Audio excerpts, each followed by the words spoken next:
Taking a little video, get out of here, muddover. Taking a little video of some excavation I'm having done for another pole building, probably a pavilion, maybe 64 by 40, maybe some sheds on the side. I'm doing that for my sawmill and to stack wood, put beams, other things in, so it keeps it out of the weather somewhat. So this will just be a short video clip of some of the excavation. Right now they're using a small excavator and got a D3 cat dozer in the background. They working on some track issues, so enjoy.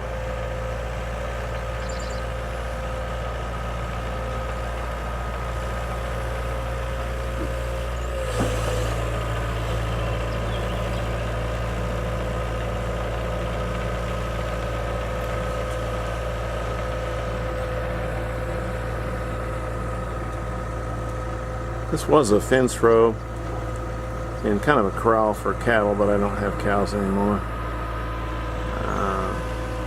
It's a hillside, and I like this area because it's kind of out of sight. So that's why I picked it.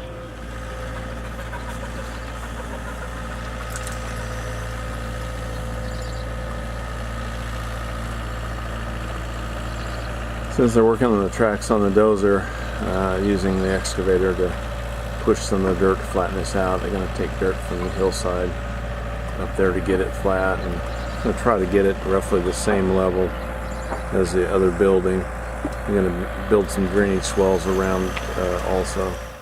This is where I store my sawmill and double edger now. This is directly opposite of the building. They'll be next to the new pole building.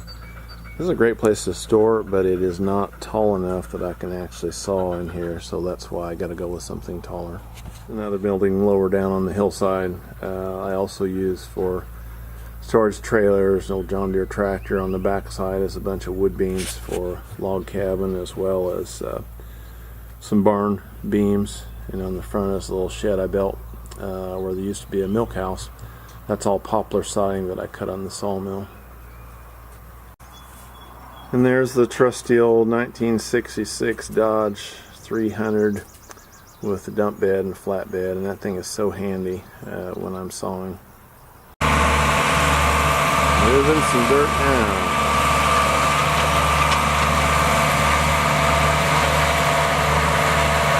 Little cat D3.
So the excavation is getting close to the finished product. Because this barn had some water running through it, excavator here cut kind of a swell around. As you can see, it's running down. So we got the drainage diverted completely around where I'm going to put a new building. To really get the full extent of what was done here, I need to have some before and after pictures, but I don't think I do. I'll look and see. But basically this was a hillside, and it was had an old fence and corrals where they used to load cows into the trucks or trailers. So we took this hill down somewhat and made a big flat pad.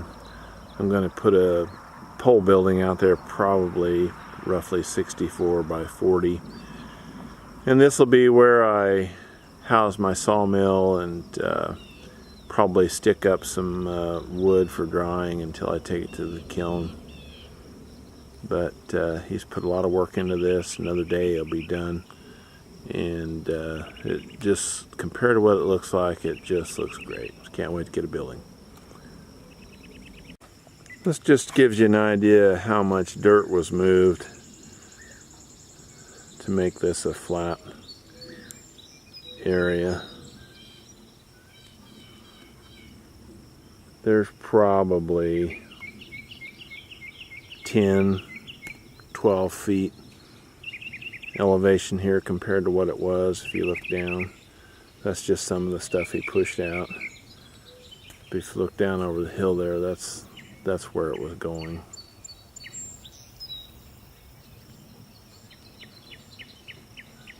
Tomorrow he's going to finish this back side.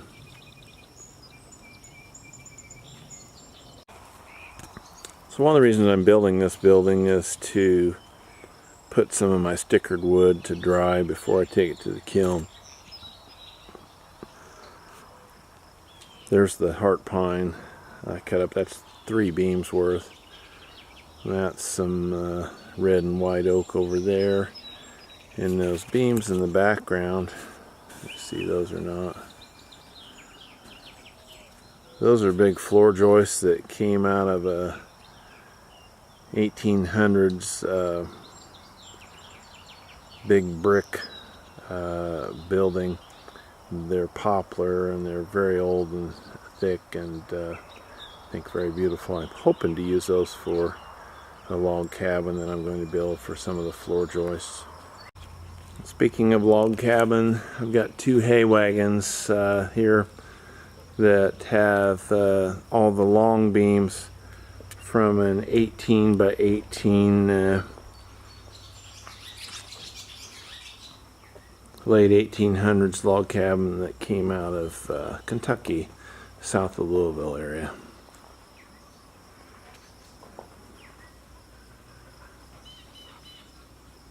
So there's the almost finished project. I'll take another video when I start getting a building put up.